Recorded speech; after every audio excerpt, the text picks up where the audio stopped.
Hello बच्चे, आइएगा बेटा एमसीक्यूज में हम पिछले और कुछ क्वेश्चंस देखते हैं। सीए में फाइनल लेवल पे एमसीक्यूज आए थे। हम जून 2018 के सेट 1 को देखने जा रहे हैं। सेट 1 में सबसे पहला पार्ट ए जीएसटी के क्वेश्चन, जिसमें एमसीक्यू है, चूज द करेक्ट आंसर बताया है, मल्टीपल चॉइस क्वेश्चन है। सबसे पहला क्वेश्चन है, gifts not exceeding dash in value in a financial year by an employer to an employee shall not be treated as supply। याद कीजिए supply के chapter में हमने देखा था वहां पे अंडर सेक्शन 7 सबसेक्शन 2 कि भाई एम्प्लॉयर अगर एम्प्लॉई को कुछ भी देता है तो वो सप्लाई में नहीं आता, लेकिन अगर गिफ्ट के नाम पे एम्प्लॉयर एम्प्लॉई को कुछ देता है तो कितने अमाउंट तक जीएसटी में सप्लाई नहीं माना जाएगा, उसकी लिमिट है 50,000। Answer will be part C. Secondly वो बात कर रहा है hospital charging room rent per day per room is 1200 on rooms provided to it inpatients. Inpatients का मतलब जो पेशेंट्स ऑलरेडी इन है, जिनका ऑपरेशन वगैरह हुआ है, उनको हॉस्पिटल वाले पर डे 1200 में रूम एकोमोडेशन दे रहे हैं। Is it an exempted supply, taxable, not at all supply, none? भाई वैसे तो रूम एकोमोडेशन अगर 1000 रुपए से ज्यादा हो जाती है तो जीएसटी लग जाती है, लेकिन जहां पे हॉस्पिटल की बात है वहां पे सर हॉस्पिटल के इन पेशेंट्स को जिनका ऑपरेशन वगैरह हुआ है उनको सर्विसेज दी जा रही है, वो हमारे लिए एग्जेम्प्टेड सप्लाई होगी, क्योंकि सर हॉस्पिटल में हर तरीके का पेशेंट आ रहा है। सर जरूरी नहीं है कि बंदे की परचेजिंग कैपेसिटी अच्छी हो तभी वो किसी अच्छे हॉस्पिटल में जाए। पेशेंट की परचेजिंग कैपेसिटी कम भी हो सकती है, फिर भी मजबूरन उसे अच्छे हॉस्पिटल में जाना पड़ता है, सो दैट वो चाहता है कि उसके फैमिली मेंबर्स सही सलामत घर वापस आ जाए ठीक होके। तो ऐसे में हॉस्पिटल्स को थॉरोली एग्जेम्प्ट किया है जीएसटी से, so as to avoid undue hardship upon the patients already suffering from the diseases. ठीक है जी, तो यहाँ पे आंसर हो गया first, exempted supply. Thirdly, in case of change in rate of tax and amount is credited to the bank account after 4 working days from the date of change in rate of tax। भाई वो कह रहा है कि rate of tax change हुआ, let's say एक particular day पे, let's say 1 मार्च को रेट चेंज हो गया। अब रेट चेंज हुआ तो वो कह रहा है रेट चेंज होने के बाद रिसिप्ट की पेमेंट की डेट कौन सी मानी जाएगी। अगर जो भी पैसा है वो चेक से मिला और जो अमाउंट बैंक अकाउंट में क्रेडिट हुआ वो आफ्टर 4 वर्किंग डेज हुआ, तो लॉ मेकर कहता है उसके लिए हम फिर बैंक एंट्री को डेट ऑफ पेमेंट मानते हैं। जिस दिन बैंक में एंट्री हुई है वो डेट हमारे लिए डेट ऑफ पेमेंट मानी जाएगी। Next question, who is the person is allowed to cancel a GST registration.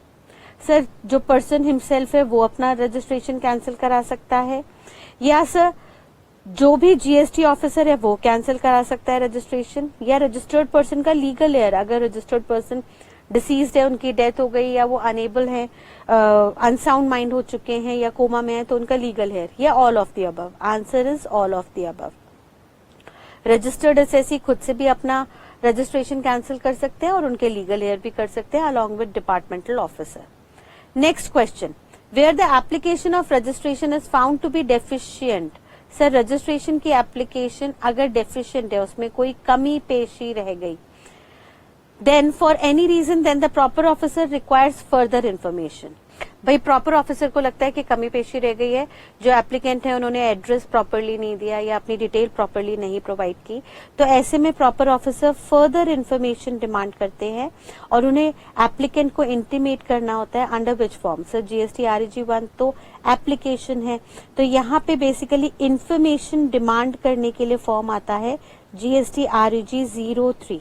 याद रखिएगा, ये हमने क्लास में भी पढ़ा था। आरईजी 03 के अंदर जो ऑफिसर है वो इंफॉर्मेशन डिमांड करता है।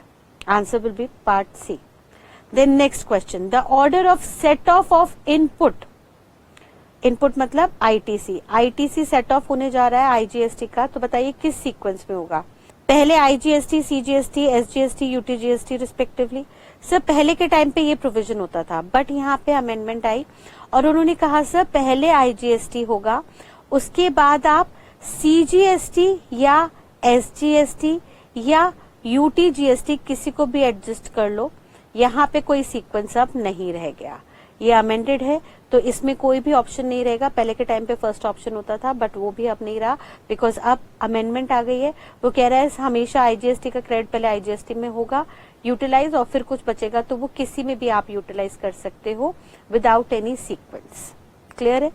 Then next question, if a case involves a substantial question of law and does not have involve any issue related to place of supply. Sir, place of supply से related कोई issue नहीं है और question of law है. Then appeal against order passed by state bench or area bench of the appellate tribunal shall lie to. फिर ऐसा case किस पे जाएगा? सुप्रीम कोर्ट पे जाएगा या हाई कोर्ट पे? तो ध्यान रखिएगा, यहाँ पे डायरेक्टली केस पहले हाई कोर्ट में जाएगा, और हाई कोर्ट में भी अगर सब्सटैंशियल रीजनिंग नहीं मिली तो सुप्रीम कोर्ट में जाता है। याद है, हाई कोर्ट और सुप्रीम कोर्ट में सिर्फ और सिर्फ क्वेश्चन ऑफ लॉ जाता है, हमने पढ़ा था, और उसमें भी अगर रेट वैल्यू से रिलेटेड कोई डिस्प्यूट है तो वो डायरेक्टली सुप्रीम कोर्ट के पास जाता है, और उसमें भी अगर रेट वैल्यू या प्लेस ऑफ सप्लाई से रिलेटेड कोई डिस्प्यूट है तो वो डायरेक्टली सुप्रीम कोर्ट पे जाता है। हाउएवर उनके अलावा बाकी डिस्प्यूट्स पहले हाई कोर्ट में जाते हैं, और अगर वहां पे प्रॉपर जस्टिफिकेशन नहीं मिल पाती लोगों को तो वो फर्दर आगे अपील सुप्रीम कोर्ट में लगा देते हैं। ठीक है जी। फर्दर नेक्स्ट सेकंड पार्ट यहाँ पे आ जाता है कस्टम्स एंड एफटीपी का। उसमें पहला क्वेश्चन वो बोल रहे हैं, a vessel Bheeshma selling from USA. Vessel मतलब शिप, एक शिप सेल आ रहा है, होता हुआ ट्रैवल होता हुआ आ रहा है from USA to Australia via India, यानी से यूएसए से उसे ऑस्ट्रेलिया जाना है, बट वो वाया इंडिया जा रहा है, इंडिया होते हुए जा रहा है। याद है हमने यहाँ पे पढ़ा था, इंडिया होते हुए अगर ऑस्ट्रेलिया शिप जा रहा है तो सर यहाँ पे हम मानेंगे कि इंडिया में तो वो आया ही नहीं, तो सर वो as a transit Indian boundary को यूज करके चला गया as an unknown passage. As an unknown passage वो इंडियन बाउंड्री को यूज करता हुआ चला गया, और इंडिया के लिए वो ट्रांजिट माना जाएगा।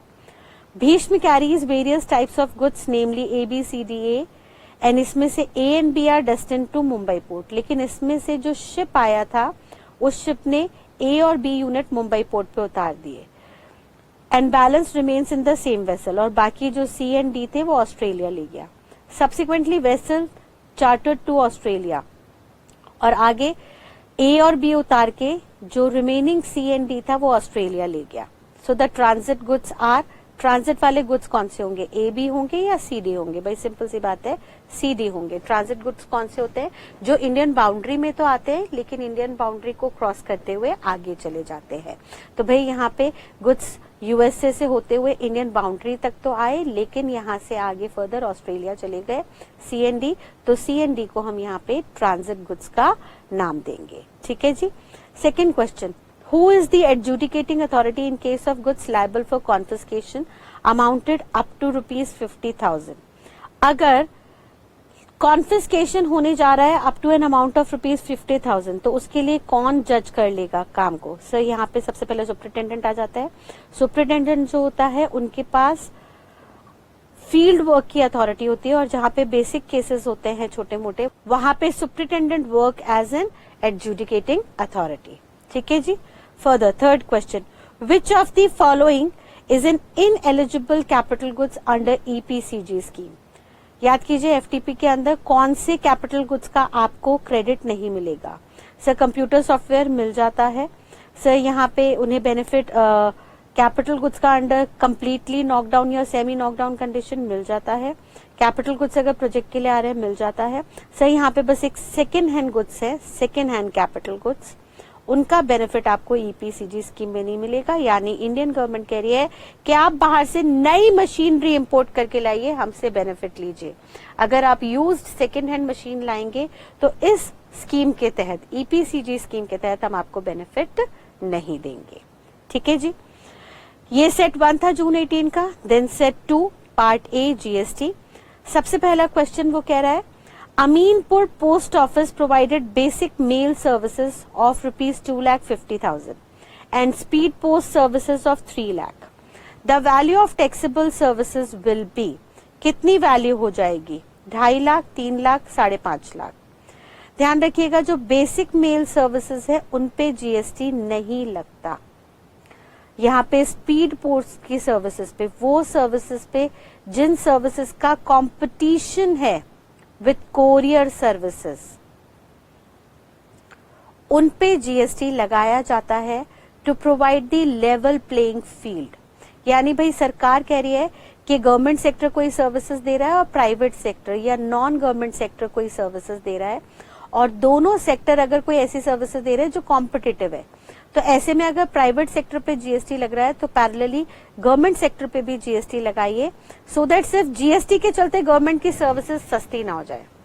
अगर सर कोरियर वालों पे आप जीएसटी चार्ज करेंगे और स्पीड पोस्ट पे जीएसटी नहीं लगाएंगे तो हर कोई फिर स्पीड पोस्ट की सर्विसेज लेगा, फिर कोरियर की तो कोई सर्विसेज ही नहीं लेगा, और फिर कोरियर का प्राइवेट सेक्टर फ्लॉप हो जाएगा। तो ऐसे में गवर्नमेंट कहती है कि जहां पे गवर्नमेंट सेक्टर का प्राइवेट सेक्टर के साथ कंपटीशन है वहां पे आप दोनों पे टैक्सेस लगाइए, यानी यहाँ पे खाली स्पीड पोस्ट पे जीएसटी लगेगी जिनका कोरियर वालों के साथ कंपटीशन है। हाउएवर जो बेसिक मेल सर्विसेज है जिसमें लेटर वगैरह पोस्ट होते हैं सर, उसके ऊपर जीएसटी नहीं है। देयरफॉर हमारे लिए टैक्सेबल वैल्यू क्या हो जाएगी सर्विसेज की, 3 lakh rupees of speed post. ठीक है जी। Second question, an individual act as a referee in a football match organized by sports authority of India. Sir ये रिकॉग्नाइज बॉडी है स्पोर्ट्स अथॉरिटी ऑफ इंडिया, उन्होंने एक फुटबॉल मैच ऑर्गेनाइज किया जिसमें एक पर्सन एज अ रेफरी आ रहा है। क्या वो as a referee individual is liable to pay GST, और sports authority of India is liable to pay GST, और he is exempted from GST और outside the scope of supply. अब ऐसे में सर नोटिफिकेशन नंबर 12/2017 कहती है कि sir अगर कोई रिकॉग्नाइज स्पोर्ट्स बॉडी किसी इंडिविजुअल से ऐसा काम करा रही है जो रिकॉग्नाइज्ड है इन दी स्पोर्ट्स ओनली लाइक रेफरी, तो ऐसे में उस सर्विस को हम जीएसटी से एग्जेम्प्ट कर देंगे। सर रेफरी का काम रिकॉग्नाइज्ड है, देयरफॉर ये एग्जेम्प्टेड होगी। लेकिन यहीं पे अगर कोई ऐसा पर्सन आ जाता लाइक कमेंटेटर, कमेंटेटर की कंपल्शन नहीं है, ऐसा नहीं है कि कमेंटेटर के बिना मैच ही नहीं होगा। तो अगर स्पोर्ट्स अथॉरिटी ऑफ इंडिया किसी को एज एन कमेंटेटर अपॉइंट करती है तो सर उन पे जीएसटी लग जाएगा। लेकिन अगर किसी ऐसे पर्सन को एज एन इंडिविजुअल हायर कर रहे हैं जो रिकॉग्नाइज स्पोर्ट्स का हिस्सा है, प्राइमा फेसी, जिनके बिना मैच नहीं हो सकता, वो स्पोर्ट्स कंक्लूड नहीं हो सकता, तो वो सर्विस एग्जेम्प्टेड है। Therefore here your answer will be part C, exempted from GST. Third question, goods under CGST Act excludes securities, unsecured debts, right to participate in the draw to be held in the lottery or growing crops. Sir simple सी बात है, याद रखिए हमने पढ़ा था securities. Ma'am unsecured dates भी तो आ जाएंगे? नहीं बेटा, अनसिक्योर्ड डेट्स तो नॉर्मल उधार वगैरह होता है, वो यहाँ पे एक्सक्लूड नहीं होता। गुड्स की डेफिनेशन में, गुड्स की डेफिनेशन याद कीजिए सेक्शन 2 सब सेक्शन 52 में आपने पढ़ी थी, वहां पे हमने देखा था सर मनी एंड सिक्योरिटीज को स्पेसिफिकली एक्सक्लूड किया गया है गुड्स की डेफिनेशन से, क्योंकि सर सिक्योरिटीज पे ऑलरेडी एक टैक्स लगता है in the name of securities transaction tax. जब ऑलरेडी सिक्योरिटीज की ट्रांजैक्शन पे एसटीटी चार्ज हो रहा है तो देयरफॉर लॉ मेकर ने जीएसटी के स्कोप से इसको स्पेसिफिकली एक्सक्लूड कर दिया।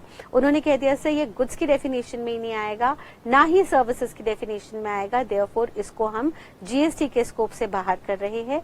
सप्लाई ऑफ सिक्योरिटीज पे कोई जीएसटी चार्ज नहीं होगी। ठीक है जी। Further fourth, a famous actress went to London and avail a cosmetic or plastic surgery for her nose. Sir एक famous actress let's say Anushka Sharma और Priyanka Chopra went to London और उन्होंने वहां पे कॉस्मेटिक सर्जरी कंडक्ट करवाई। Now whether GST liable to be paid? Yes, no, not at all, supply और none of the above. Sir वैसे तो हमने नोटिफिकेशन 12/17 में पढ़ा है कि हेल्थ सर्विसेज, हॉस्पिटल की सर्विसेज एग्जेम्प्टेड हैं, एक्सेप्ट उसमें हमने देखा था plastic surgery and hair transplantation, जहां पे सजावट का काम हो रहा है, वो एग्जेम्पशन के स्कोप से बाहर है, उन पे जीएसटी लगेगी। हाउएवर उसमें भी हमने फर्दर एक्सेप्शन देखी थी कि अगर प्लास्टिक सर्जरी या hair transplantation due to severe injury या सीवियर डिजीज के कारण कराई जा रही है तो वहां पे जीएसटी अगेन एग्जेम्प्ट हो जाता था। यानी अगर पेशेंट मजबूर है, परेशान है, हार्डशिप से गुजर रहा है तो उस पे जीएसटी चार्ज नहीं होगी। बट अगर शौकिया बतौर सजने संवरने के लिए वो हेयर ट्रांसप्लांटेशन या प्लास्टिक सर्जरी करा रहे हैं तो उस पे GST shall be chargeable. Although इस पर्टिकुलर एक्टिविटी पे तो जीएसटी लगती है, but then come to place of supply. Sir यहाँ पे सप्लायर कौन होगा? हॉस्पिटल वाले डॉक्टर होंगे। एंड रिसिपिएंट कौन है? एक्ट्रेस। सर एक्ट्रेस तो भले ही इंडिया से है, टैक्सेबल टेरिटरी से, लेकिन डॉक्टर जो है वो नॉन टैक्सेबल टेरिटरी में लोकेटेड है। अब सर यहाँ पे एक person supplier non taxable territory में है, तो हम सेक्शन 13 ऑफ आईजीएसटी में चले जाएंगे, जहां पे प्लेस ऑफ सप्लाई हम डिटरमिन कर रहे हैं। और सर ये परफॉर्मेंस बेस्ड सर्विस है, तो सेक्शन 13 का सबसेक्शन 3 हमने देखा था परफॉर्मेंस बेस्ड सर्विस, जहां पे सर्विसेज एक्चुअली परफॉर्म हो रही है वो हमारे लिए प्लेस ऑफ सप्लाई होगा। और बताइए एक्ट्रेस बाहर गई ऑपरेशन कराने के लिए या बाहर से डॉक्टर आए?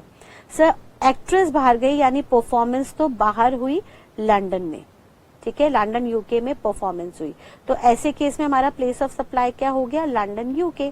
और प्लेस ऑफ सप्लाई हमारा नॉन टैक्सेबल टेरिटरी बन गया, देयरफॉर इस पे कोई जीएसटी चार्ज नहीं होगा। देयरफॉर इस केस में क्या जीएसटी लायबिलिटी अराइज होगी? Answer will be no, part B. यहाँ पे कोई भी जीएसटी चार्ज नहीं होगी, since under section 13 subsection 3 of IGST act place of supply is London. Is that clear? Further next question देखिएगा बेटा, 5th।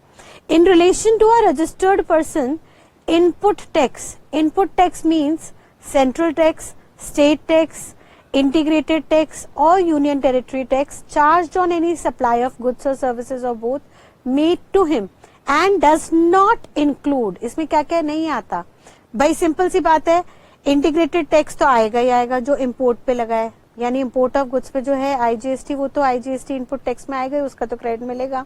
या रिवर्स चार्ज मैकेनिज्म में एसजीएसटी एक्ट के अंदर कोई टैक्स पे हुआ है या यूटीजीएसटी एक्ट के अंदर रिवर्स चार्ज में कोई टैक्स पे हुआ है, तो सर ये सारे टैक्सेस इनपुट पे ही तो पे हो रहे हैं, देयरफॉर ये आईटीसी का हिस्सा है।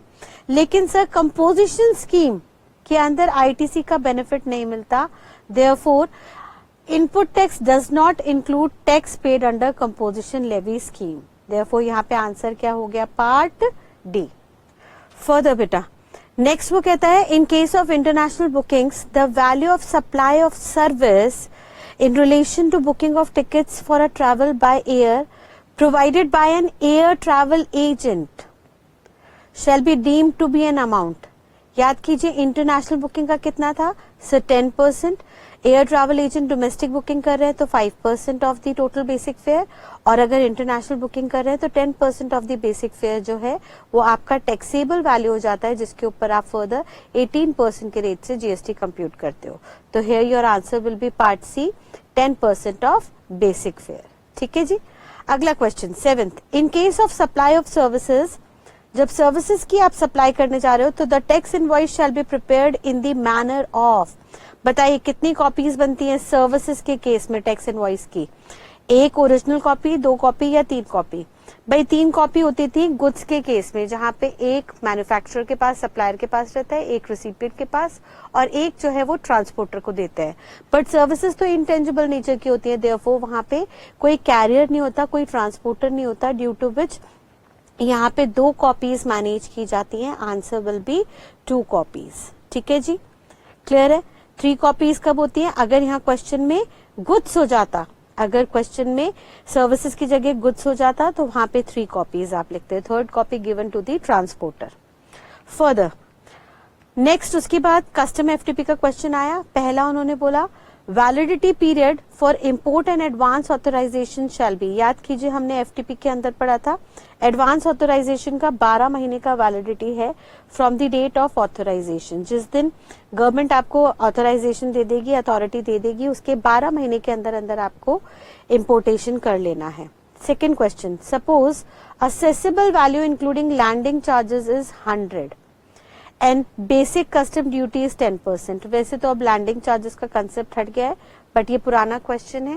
पहले के टाइम पे लैंडिंग चार्जेस क्वेश्चन में गिवन हो या ना हो 1% ऑफ CIF वैल्यू ऐड करते थे, ऑल्दो बाद में ये मॉडिफाई हो गया और अब असेसेबल वैल्यू में लैंडिंग चार्जेस नहीं जुड़ते, देयरफॉर इस लाइन का कोई रेलेवेंस नहीं रह गया।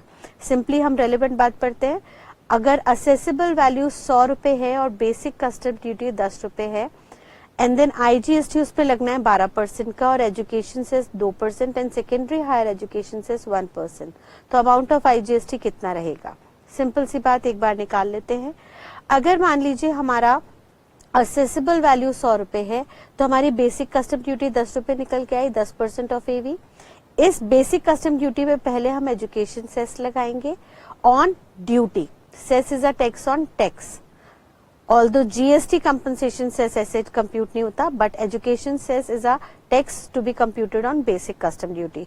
तो 10 रुपए पे 2% निकालेंगे एंड देन 10 रुपए पे 1% सेकेंडरी हायर एजुकेशन सेस, तो 20 पैसा और 10 पैसा आ गया। और इनके टोटल पे, यानी सिंपल सी बात, सबसे पहले आप असेसिबल वैल्यू लेंगे 100 रुपए, उस पे आपको निकालना है बेसिक कस्टम ड्यूटी, 10% के रेट से हो गया 10 रुपए। देन आपको निकालना है एजुकेशन सेस, टोटल 3% निकाल लेते हैं 10 रुपए पे, तो ये हो गया 30 पैसा। एंड देन उसके बाद आपको इनके टोटल पे आईजीएसटी कंप्यूट करना है एट द रेट 12%। तो भाई आईजीएसटी क्या टैक्स ऑन टैक्स है? नहीं सर, ये नॉर्मल टैक्स है, यानी ये टोटल वैल्यू पे निकाला जाएगा। और टोटल वैल्यू कितनी हो गई सर? यहाँ पे टोटल वैल्यू हमारी निकल के आई 110 रुपए 30 पैसे, तो 110.30 पे 12% निकालेंगे तो 13 रुपए 24 पैसे आएंगे। और फिर जब टोटल कस्टम ड्यूटी की बात करेंगे तो ये आएगा आपका 23 रुपीज 54 पैसा। तो यहाँ पे बेसिकली टोटल कस्टम ड्यूटी है 23.54 और इसमें आईजीएसटी है 13.24। अब यहाँ पे क्वेश्चन अगर हम देखें तो क्वेश्चन में उन्होंने क्या पूछा है? उन्होंने आपसे आईजीएसटी का अमाउंट पूछा है, therefore your answer will be part B 13.24। ध्यान रखिएगा, आईजीएसटी हमेशा सारी जो भी टोटल असेसिबल वैल्यू है प्लस जो भी टैक्सेस है, ऑल कस्टम ड्यूटीज, उनके एग्रीगेट पे लगाया जाता है जो भी रेट है 12% 18% के रेट से। ठीक है जी। Further, third question. In case of determination of rate of basic custom duty, we should consider the rate of basic custom duty prevailed on. याद रखिए, जब बीसीडी की हम ड्यूटी निकालते हैं, बीसीडी निकालते हैं बेसिक कस्टम ड्यूटी, तो हम फर्स्ट शेड्यूल ऑफ सीटीए से देखते हैं। फर्स्ट शेड्यूल ऑफ सीटीए में सर हमारे इम्पोर्टेड गुड्स के रेट गिवन होते हैं एंड सेकेंड शेड्यूल में एक्सपोर्टेड के। तो हम जब इम्पोर्टेड गुड्स के रेट देखते हैं तो हम किस दिन का रेट देखते हैं? जिस दिन sir bill of entry submit की गई, या जिस दिन एंट्री इनवर्ड हुई, या सर जिस दिन बिल ऑफ एंट्री और एंट्री इनवर्ड ग्रांट हुई to the vessel, whichever is earlier. अब फोर्थली वो कहता है या date on which bill of entry have been submitted और date of entry inward granted to vessel whichever is later. ध्यान रखिएगा sir, यहाँ पे बेसिक कस्टम ड्यूटी का रेट पूछ रहे हैं।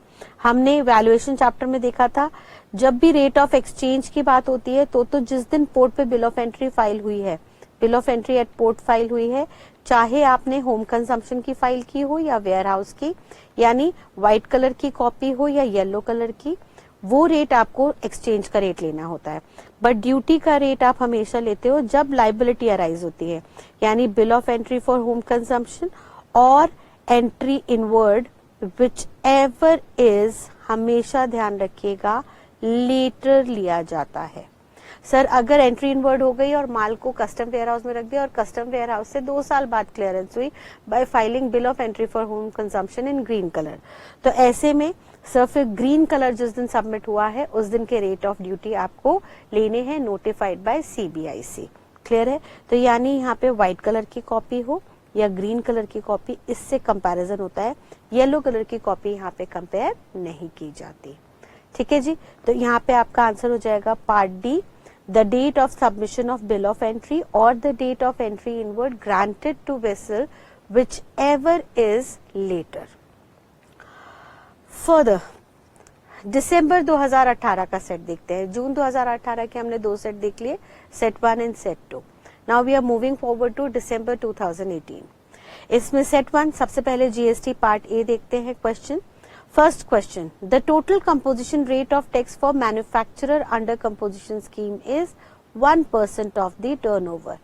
Total composition rate of tax बोला है, ठीक है जी, टोटल कंपोजिशन रेट। अगर वो कहते खाली सीजीएसटी का रेट बताइए तो 0.5% हो जाता, बट टोटल बोल रहा है तो 1% will be your answer. Second question, service of transportation of passenger in radio taxis for 4,50,000। 4,50,000 की आप रेडियो टैक्सी के द्वारा सर्विस दे रहे हो तो ये एग्जेम्प्टेड है, टैक्सेबल है। Sir it is a taxable supply, ठीक है, रेडियो टैक्सी यहाँ पे टैक्सेबल है। हाउएवर अगर यहाँ पे मीटर्ड कैब की बात करता, जो लाल पीली या नीली पीली गाड़ी चलती हैं जिसके अंदर आगे मीटर फिक्स होता है, वो taxis are governed by state undertaking, therefore उनको जीएसटी से एग्जेम्प्ट किया है। बट अगर रेडियो टैक्सी की बात करें like Ola Uber, then they are taxable here. ठीक है जी, so answer will be part B. Third question, bank extended housing loan of 2 lakh to mister A, the taxable value of supply will be. Bank ने housing loan दिया 20 लाख रुपए का, taxable value of supply कितनी है? 20 lakh, nil as it is not a service, और nil as well as exempted, और none of the above. Sir ध्यान रखिएगा, बैंक अगर लोन दे रहा है तो सर मान लीजिए बैंक ने ए को लोन दिया,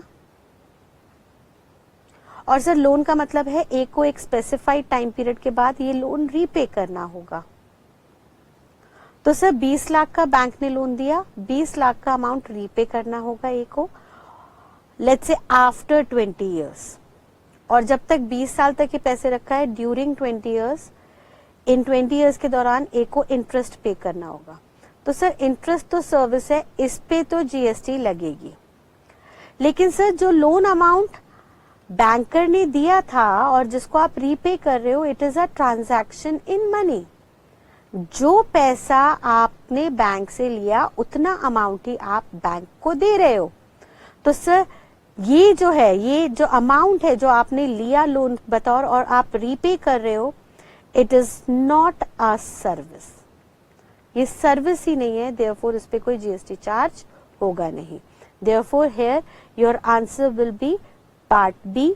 सर बैंक लोन जो है इज नॉट अ सर्विस। जहां पे भी आप कंफ्यूज हो उन पॉइंट को हाईलाइट जरूर कर लीजिएगा। Further, fourth question, which of the following schemes of life insurance has been exempted. याद कीजिए हमने नोटिफिकेशन 12/17 देखी थी, उसमें सर कुछ स्कीम्स जो थी वो एग्जेम्प्टेड थी लाइफ इंश्योरेंस को लेके। जैसे इन्होंने यहाँ पे दिया जनश्री बीमा योजना, या आम आदमी बीमा योजना, या वरिष्ठ पेंशन बीमा योजना। सर ये तीनों ही एग्जेम्प्टेड है, therefore answer will be part D. ठीक है जी, देखिए एग्जेम्पशन से वो किसी भी पॉइंट से आपसे क्वेश्चन उठा के पूछ सकते हैं।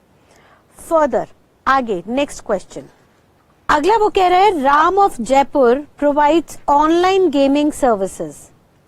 सर ऑनलाइन गेमिंग सर्विसेज है लाइक जैसे आपके कैंडी क्रश वगैरह चलते हैं। ठीक है, ही earns 2 lakh from Jammu Kashmir, 10 lakh from foreign users and 20 lakh from other users in India. JNK से 2 लाख कमाते हैं, बाहर फॉरेनर से 10 लाख और 20 लाख रिमेनिंग इंडिया के यूजर्स से। The taxable value of service will be, taxable value कितनी होगी? 20 + 2 22 लाख, या 20 + 10 + 2 32 लाख। इसमें 4 ऑप्शन दिए, 32 लाख, 20 लाख, 22 लाख एंड नील। बताइए what will be the answer. अब से चेक करते हैं, ऑनलाइन गेमिंग सर्विसेज में हमारा ये ऑइडार सर्विस के अंदर आ गया। ठीक है जी, online information database access retrieval services. अब सर ऑइडा सर्विसेज के लिए प्लेस ऑफ सप्लाई जो है वो हम under section 13 subsection 12 of IGST के अंदर निकालते हैं, और सेक्शन 13 सबसेक्शन 12 कहता है सर कि in case of OIDAR services like online gaming etcetera, place of supply will be recipient's location. अब सर यहाँ पे 3 रिसिपिएंट है, सप्लायर तो राम है जयपुर के, लेकिन रिसिपिएंट 3 है। एक है जम्मू कश्मीर के, एक है रिमेनिंग इंडिया के, और एक है फॉरेन यूजर्स। तो सर यहाँ पे 2 रिसिपिएंट हैं, एक तो इंडिया में लोकेटेड है और एक आउटसाइड इंडिया है। इंडिया में sir Jammu and Kashmir and remaining India दोनों आ जाएगा। जम्मू कश्मीर पे भी जीएसटी एप्लीकेबल होता है, यानी जम्मू के रिसिपिएंट और रिमेनिंग इंडिया के रिसिपिएंट के लिए टैक्सेबल टेरिटरी इंडिया जो है प्लेस ऑफ सप्लाई है, which is the taxable territory जिनके ऊपर जीएसटी लगेगा। वेयर एज जो आउटसाइड इंडिया है सर उनके लिए outside India he place of supply है, नॉन टैक्सेबल टेरिटरी है, उनके ऊपर जीएसटी चार्ज नहीं होगा। तो इसके अकॉर्डिंगली सर जम्मू का कितना रेवेन्यू बना? 2 लाख का, और रिमेनिंग इंडिया से 22 लाख, यानी GST shall be chargeable on 22 lakh, इस पे जीएसटी लग जाएगा। वेयर एज जो आउटसाइड इंडिया 10 लाख का रेवेन्यू आया उस पे GST shall not be chargeable because उनका place of supply non taxable territory है। Is that clear? देयरफॉर इस सिचुएशन में हमारा असेसेबल वैल्यू क्या हो जाएगा? 22 lakhs. Third part, C part will be the answer. Next question, fourth question वो कह रहा है renting of property to an educational body. Educational body को अगर कोई इमूवेबल प्रॉपर्टी रेंट आउट कर रहे हैं तो सर वो टैक्सेबल सप्लाई है, not chargeable to GST, not at all supply और नन ऑफ द अबव। तो सर पहले के टाइम पे होता था just like agricultural activities, educational के भी मेन और इंसिडेंटल एक्टिविटीज एग्जेम्प्ट होती थी, लेकिन सब्सिक्वेंटली अमेंडमेंट लाई गई और सिर्फ एजुकेशनल सर्विसेज को एग्जेम्प्ट किया गया subject to certain conditions. However कोई प्रॉपर्टी डीलर या इमूवेबल प्रॉपर्टी का ओनर इमूवेबल प्रॉपर्टी को एजुकेशनल बॉडी को रेंट आउट करता है, फिर भले ही वो एजुकेशनल बॉडी एग्जेम्प्टेड क्यों ना हो, लाइक रिकॉग्नाइज स्कूल, कॉलेजेस या professional bodies, still it shall be taxable. ध्यान रखिएगा, answer will be part A. So ये renting to educational body is also taxable service. Then next, every registered person whose aggregate turnover during a financial year exceeds this much rupees shall get his accounts audited by CA और CMA। तो भाई यहाँ पे हमारी limit है 2 करोड़ की। जिस किसी का एग्रीगेट टर्नओवर फाइनेंशियल ईयर में 2 करोड़ को एक्सीड कर जाएगा उनके ऊपर जीएसटी ऑडिट कंपलसरी होता है, which can be conducted by a practising cost accountant और a practising chartered accountant. Clear है? फर्दर नेक्स्ट कस्टम में फर्दर वो बात करता है, in case of imposition of safeguard duty on articles originating from developing country. याद कीजिए, safeguard duty नहीं लगती अगर कुछ डेवलपिंग कंट्रीज से आए हैं।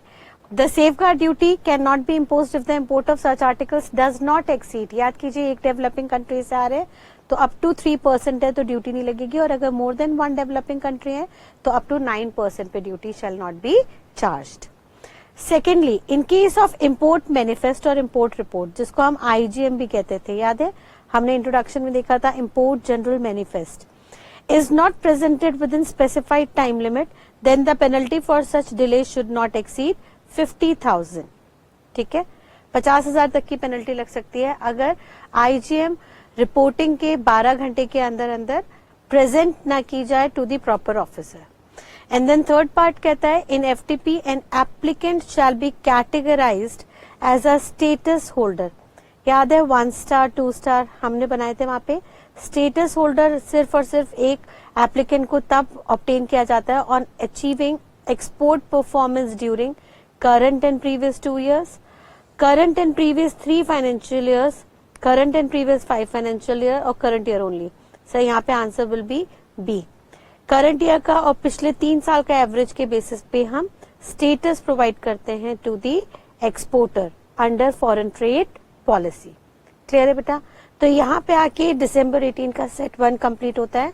फर्दर नेक्स्ट बेटा अब देखते हैं हम दिसंबर 2018 का सेट 2, दिसंबर 2018 सेट 2। फर्स्ट क्वेश्चन एमसीक्यू में, micro apparels in Chennai Tamil Nadu avails fashion designing services of 50 lakh from Prabhu designs in Singapore. Avails का मतलब होता है रिसीव्स। ठीक है, यानी बेसिकली माइक्रो अपैरल्स जो हैं जो तमिलनाडु में बैठे हैं वो रिसीव कर रहे हैं input services from Prabhu designs of Singapore. Singapore में डिजाइनर बैठते हैं, वो सिंगापुर के प्रभु डिजाइनर्स जो हैं फैशन डिजाइन्स भेज रहे हैं टू माइक्रो अपैरल्स। ठीक है जी, अब ये फैशन डिजाइन्स की कॉस्ट जो है वो 50 लाख की है। इसमें लॉ मेकर कह रहा है, बताइए who is liable to pay GST. अब बाहर से सिंगापुर से सर्विसेज तमिलनाडु में आ रही है तो ये सिंपली इंपोर्ट ऑफ सर्विस है, और याद कीजिए इंपोर्ट ऑफ सर्विसेज में आरसीएम लगता है क्योंकि सर रिसिपिएंट जो है लोकेटेड इन इंडिया है, इजीली ट्रेसेबल है, देयरफॉर हम रिवर्स चार्ज मैकेनिज्म के तहत उस रिसिपिएंट से जीएसटी रिकवर करते हैं, और यहाँ पे रिसिपिएंट है micro apparels. Therefore answer will be part A, micro apparels. Micro apparel shall be liable to pay GST on the 50 lakh amount under reverse charge mechanism. Second question, Messrs X Limited a dealer, ये एक dealer है यानी basically trader है, और ये offer करते हैं combo pack of shirt, watch, wallet, book. इन्होंने कुछ कॉम्बो रिलीज किए जिसमें शर्ट भी, वॉच भी, वॉलेट भी और बुक साथ में दे रहे हैं। And they are bundled as a kit, उन्होंने किट बना दी है इसकी, और इस किट के अंदर सप्लाइड फॉर सिंगल प्राइस, इस पूरी की पूरी किट को सिंगल प्राइस पे बेचते हैं, लेट्स से 1000 रुपीज पे। उस 1000 रुपीज के अंदर शर्ट, वॉच, वॉलेट, बुक सबकी कॉस्ट जुड़ी है।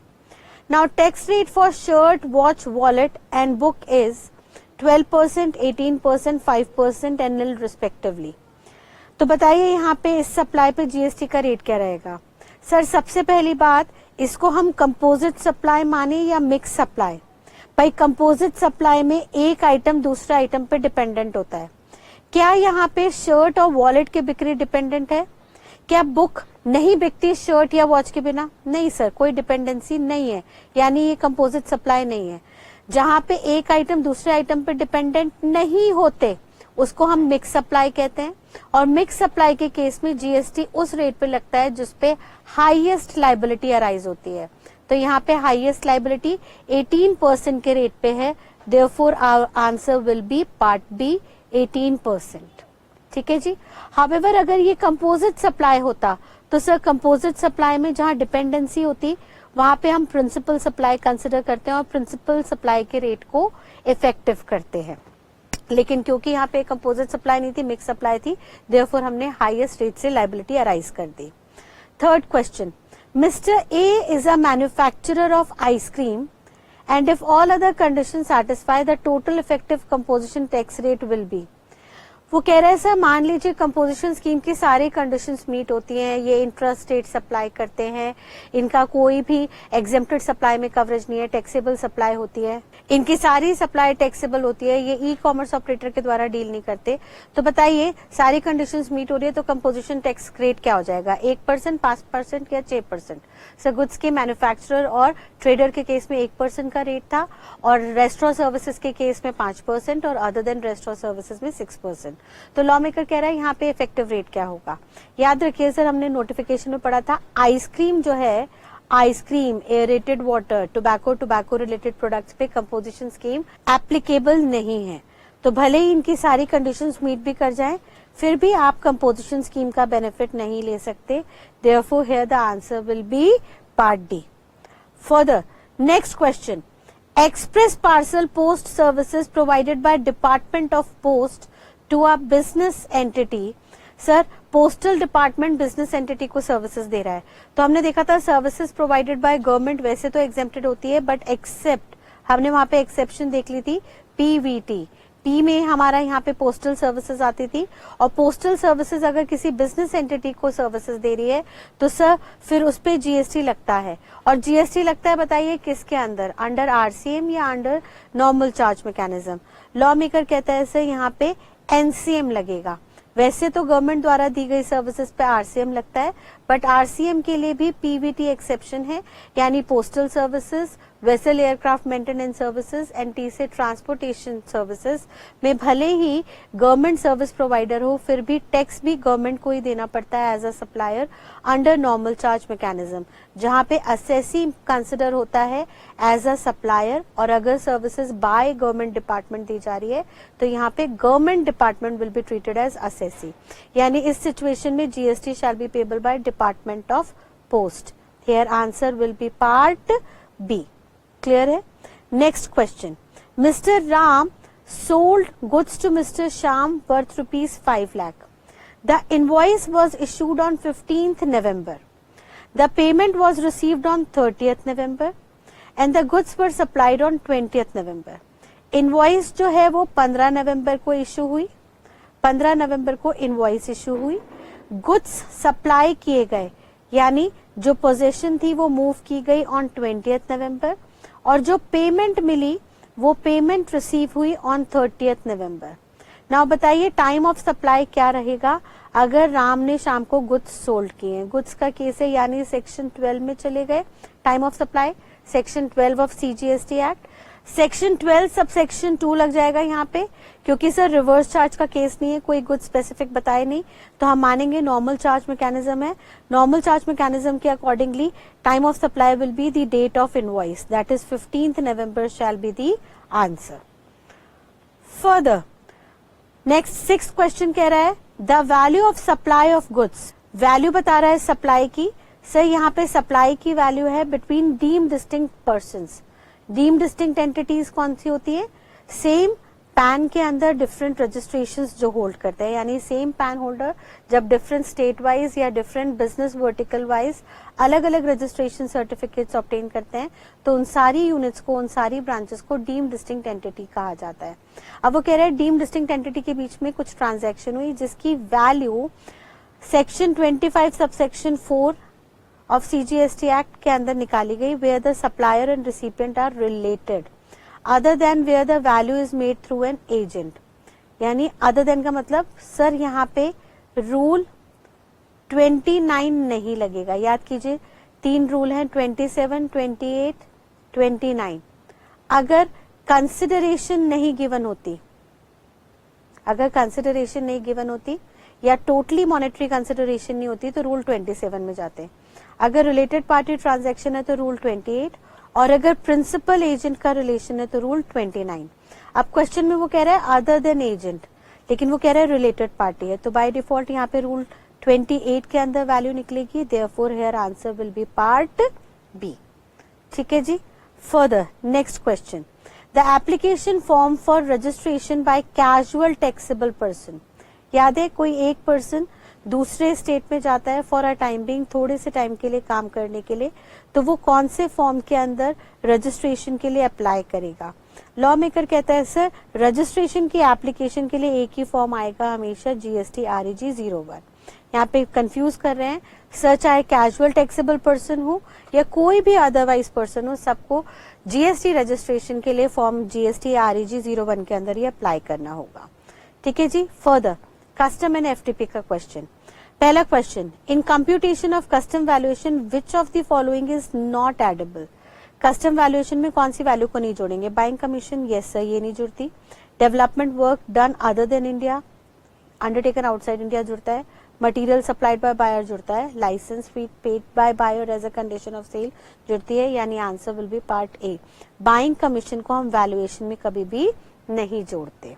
Second question, suppose assessable value is 1 lakh and 10% BCD, IGST 28% and social welfare surcharges 10%, then IGST का अमाउंट बताइए कितना है? सर अगर assessable value 1 लाख रुपए है तो इस पे सबसे पहले तो आप BCD लगाएंगे 10% की, which comes to 10,000। फिर इसके ऊपर आप social welfare surcharge लगाएंगे 10% on 10,000, that means 1,000। फिर इसके बाद आप IGST लगाएंगे, IGST shall always be computed at the end, 28% IGST लगाएंगे on 1,11,000। 1,11,000 पे जब आप 28% से IGST निकालेंगे then answer will come to 31,080। That means यहाँ पे IGST निकल के इन तीनों का टोटल आपका टोटल कस्टम ड्यूटी पेबल निकल के आएगा। हाउएवर उन्होंने क्वेश्चन में खाली IGST का अमाउंट पूछा है, therefore your answer will be part B. हमारा आंसर क्या हो जाएगा? Part B 31,080 rupees. क्लियर है जी। ध्यान रखिए IGST हमेशा लास्ट में निकाली जाती है। Then lastly, minimum value addition required to be achieved under advance authorisation scheme. याद कीजिए एडवांस ऑथराइजेशन में FTP के अंदर कम से कम कितनी वैल्यू एडिशन होनी चाहिए तभी गवर्नमेंट आपको छूट देगी। उन्होंने कहा सर कम से कम एडवांस ऑथराइजेशन में 15% की वैल्यू एडिशन होना जरूरी है। ठीक है जी। सो यहाँ पे आके दिसंबर 2018 के दोनों सेट कंक्लूड होते हैं। हमने 4 सेट यहाँ पे आज के लेक्चर में देख लिए, जून 18, दिसंबर 18 का सेट 1 एंड सेट 2। इनको रिवाइज कर लीजिएगा, मोस्टली इनमें से क्वेश्चन आने की प्रोबेबिलिटी आपकी रहती है। ठीक है जी। तो आज की क्लास को बेटा हम यहीं पे कंक्लूड करते हैं। Till next lecture of this series, thank you and God bless you all. Bye bye.